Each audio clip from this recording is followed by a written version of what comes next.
Estamos en julio de 1936. Imaginemos una España que es, bueno, un auténtico polvorín, un país totalmente fracturado y que parece que está a punto de saltar por los aires. Y en medio de toda esa tensión, un solo crimen, un asesinato, está a punto de cambiarlo todo para siempre. Vamos a meternos de lleno en el asesinato que fue la chispa que al final encendió la Guerra Civil Española. Para empezar, hay que poner fecha y lugar a lo que pasó. Nos vamos a la capital, a Madrid, en la madrugada del 13 de julio, una noche que, sin que nadie lo supiera todavía, iba a sellar el destino de todo un país. Y aquí está la clave de todo. No estamos hablando de un crimen cualquiera, ¿eh? Hablamos del asesinato de un líder político muy, muy conocido. Y claro, un acto así fue mucho más que un simple delito. Se convirtió en la justificación que algunos estaban esperando para empezar un conflicto armado. Muy bien, vamos a sumergirnos en lo que muchos no dudaron en llamar un crimen de Estado. Para entender por qué fue tan grave, lo primero es saber quién era la víctima y por qué su muerte fue lo que empujó a España definitivamente al abismo. El protagonista de esta historia, la víctima, es José Calvo Sotelo. Y ojo, no era un político cualquiera. Era nada menos que el líder de Renovación Española, un partido monárquico. Era conocido por sus ideas de derecha radical y por ser un opositor, un opositor feroz al gobierno de la Segunda República. Para que nos hagamos una idea, era una figura carismática para los suyos, pero al mismo tiempo muy detestada por sus rivales políticos.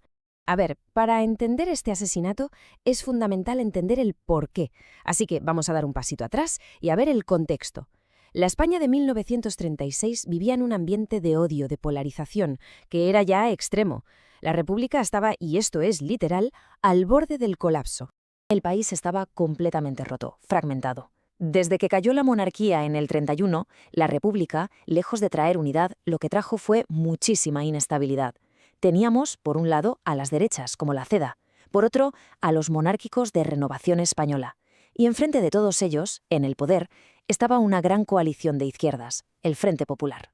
Y en mitad de todo este caos, Calvo Sotelo tenía un objetivo clarísimo. Quería unir a todas las derechas en un solo bloque para hacer caer al gobierno. La cosa es que su intento, fracasó. Pero paradójicamente, esto hizo que su figura se hiciera todavía más grande. Se convirtió en la voz más crítica, más dura contra la República, y eso, claro, le puso en el punto de mira de muchísima gente. Y el lenguaje político, la retórica, había llegado a un punto de no retorno. Fijaos en esto, que es una prueba, escalofriante. Días antes del crimen, en el mismísimo Parlamento, el diputado socialista Ángel Galarza se giró hacia Calvo Sotelo y le soltó estas palabras. Contra usted todo está justificado, incluso un atentado personal, una amenaza directa, en sede parlamentaria, ahí es nada. Si todo este clima de odio era la pólvora que se acumulaba, solo faltaba la cerilla que encendiera la mecha. Y esa cerilla, ese detonante, llegó justo un día antes del asesinato. Fue un acto que activó un deseo de venganza inmediato. El día clave es el 12 de julio. Ese día, el teniente José del Castillo, que era miembro de la Guardia de Asalto y muy conocido por sus simpatías socialistas, es asesinado a tiros en la calle. Para sus compañeros, aquello fue la gota que colmó el vaso. La sed de venganza fue instantánea, y no iban a tardar en buscar un objetivo de muy alto perfil para cobrársela. Y ahora sí, vamos a reconstruir paso a paso lo que ocurrió esa noche fatídica, porque esto, que quede claro, no fue una detención, fue una operación totalmente clandestina, un secuestro que, como sabemos, acabó en asesinato. La cronología de los hechos es vertiginosa y brutal. Después del asesinato de Castillo el día 12, sus compañeros se organizan para la venganza. Sobre las 3 de la madrugada del día 13, se presentan en casa de Calvo Sotelo. Lo sacan de allí con la excusa de que tienen que llevarlo a la Dirección General de Seguridad. Pero claro, minutos después, dentro de la camioneta, el militante socialista Luis Cuenca le pega 2 tiros en la nuca.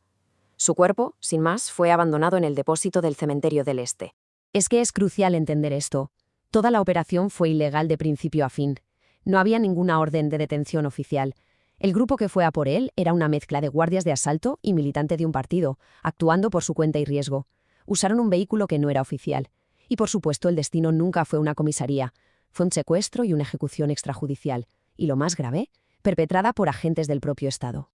Las consecuencias de este crimen fueron, como se pueden imaginar, inmediatas y simplemente catastróficas. El asesinato de Calvo Sotelo se convirtió en el punto de no retorno. Fue esa chispa final que, ahora sí, encendió la guerra.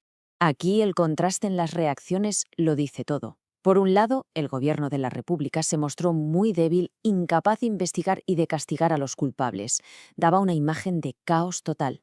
Y para los militares que ya estaban conspirando, como el general Franco, esto fue la prueba definitiva, la justificación perfecta que necesitaban para dar el golpe de Estado. El asesinato unió a los que todavía dudaban y aceleró todos los planes. Es que la mecha fue increíblemente corta. Fijaos en las fechas. El 13 de julio asesinan a Calvo Sotelo. Pues bien, solo 4 días después, el 17 de julio, empieza la sublevación militar en Marruecos. Y al día siguiente, el 18, el levantamiento ya se ha extendido a la península. En menos de una semana, España estaba en guerra. A ver, es importante matizar una cosa. El asesinato no fue la única causa de la guerra, claro que no. Las tensiones llevaban años y años acumulándose. Sin embargo, sí que fue el catalizador definitivo. Fue ese evento que lo precipitó todo, el que convenció a los que todavía dudaban y el que sirvió de bandera, de estandarte para los militares sublevados. Y todo esto nos deja con una pregunta final para reflexionar. En una nación que ya estaba al límite, en su punto de ruptura, ¿es posible que un solo asesinato fuese lo único que separaba una paz, aunque fuera frágil, de una guerra civil devastadora?